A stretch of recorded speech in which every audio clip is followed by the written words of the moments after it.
ఈ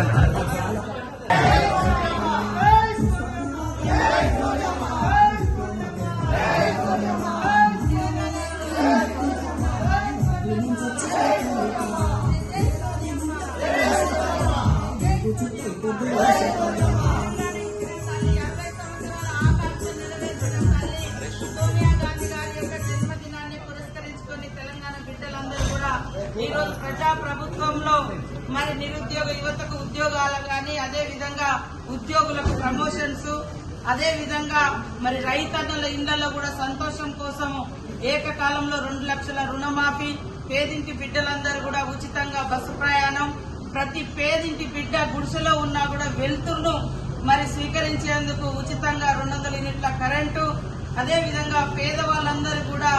ఆత్మగౌరవంతో మరి సెక్యూర్ గా బతకాలని గృహ నిర్మాణాలు, ఇలా అనేక సంక్షేమ కార్యక్రమాలను మరి ఇందిరమ్మ రాజ్యంలో సోనియమ్మ ఆదేశాలనుసారము సీఎం రేవంత్ రెడ్డి గారి ప్రభుత్వము నిర్వహించడం జరుగుతా ఉంది. 1 year అయిన సందర్భంగా అదే విధంగా ఈ రోజు సోనియమ్మ బర్త్డే కూడా మరి ఘనంగా నిర్వహించుకుంటూ,